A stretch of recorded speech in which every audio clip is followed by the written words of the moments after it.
अरे ए दादा, ये दादा, ये दादा, दादा दादा, ये दादा। अरे रुका, दादा दादा कर रहा है भी, कुछ बोलेगा कि खाली दादा दादा कोई के ससुरा हमार माथा जनकाई दियो। का बोल रहे हो, जरा बोलो तो। सुना ये दादा, वो बात सुना ना। अरे सुना वो का बच्चा में सुना।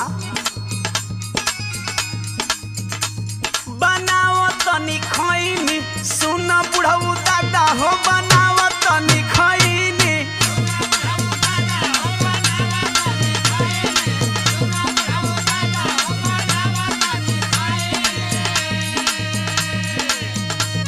अरे बता, तोहर वाली बड़ की चुनौतियाँ का फैल दे। ए दादा बताई। मैं हर ना चुनौती देले धैले बाबे चैनी, बनाव तनी खैनी।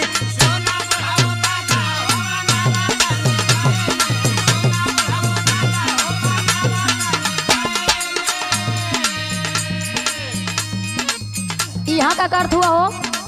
कुछ नहीं दादा, ले खाली हाल चाल करे नहीं। दादा ढेर दिन पर भेटाए देना, कुछ नहीं कर। तू हाल चाल करत हुआ? हाँ। भूलवावत हुआ हमके? का तो के नशा करे से मना कैले रहनी है ना? ए दादा, ये दादा, सुना ये सुना फलाना वो इ नशा ना करो ना, खाली हमसे हाल चाल करो ना। तू चुप रहा बुढ़ऊ, बोला मत। अब तू हम हूँ के डटबू। अरे सुना पहले इनकर हाल सुना। सुना। बिगाड़ लिखले दासा, करही में नशा हो, बिगाड़ लिखले दासा।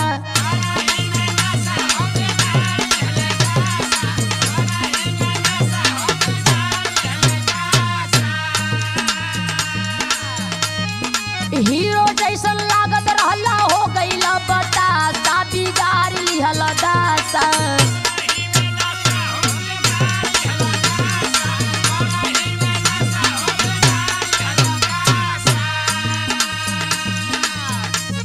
आशीर्वाद के मम्मी एगो मजबूरी बताई। अब भूलवावा मत हमके। सुनू। का सुनावत हो, बोला। आदत धराई दिहले साथे के संगतिया। अच्छा, ये कैसन आदत है जवन छूट ना सकत है?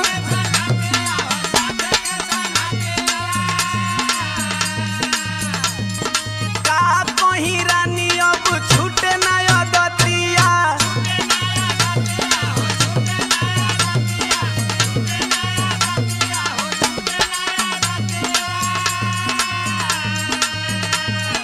दारू गांजा बिना अब दिन हम भइनी, बनाव तनी खैनी।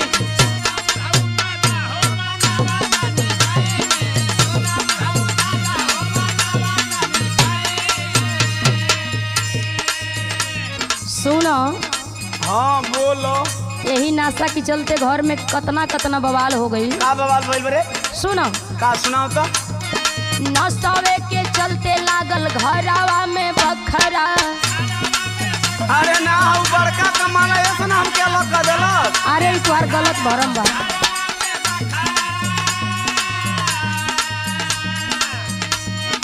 पी के पड़ोस में करावेला तू झगड़ा। अरे हाँ, और शरम खूब झगड़ा होना हो।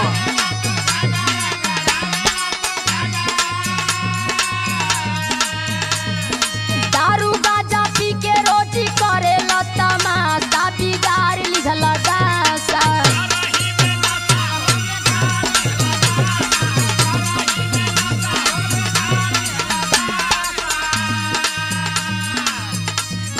एगो बात कही।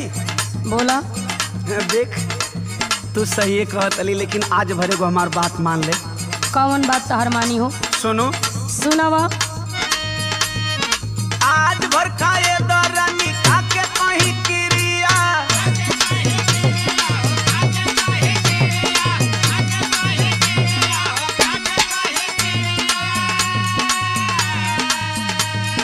मरद के दर्द बुझत कैसन बारू तिरिया।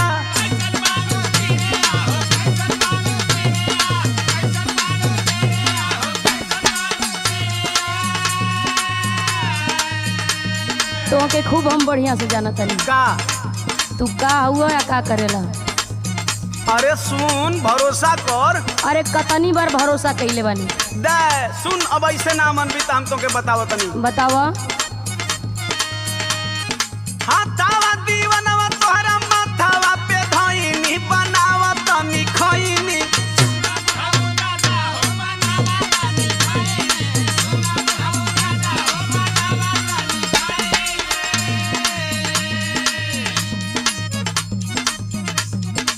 सुना हाँ तू कितनी बार क्रिया खैले बड़ा, कितनी बार गलती कैले बड़ा। अरे अब ना करो। तोहरी बाती में हम ना आवे वाला है। का बोलता बढ़िया से रहम तोहर जानत बानी हम हो।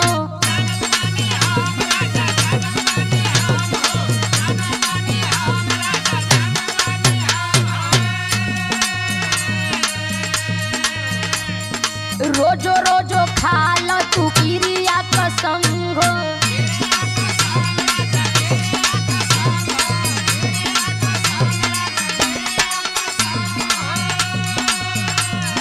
कहेली मीनाक्षी रोजी बलटेला पासा बिगाड़ी ली हलदासा। सुन बुढ़ऊ बाबा हो बनावा तनी खइनी। करही में नशा हो बिगाड़ी ली हलदासा। सुन बुढ़ऊ बाबा हो बनावा तनी खइनी। करही में नशा हो बिगाड़ी ली हलदासा। अपन रूप नहीं खा देखत, चलल बड़ा नाशा करे।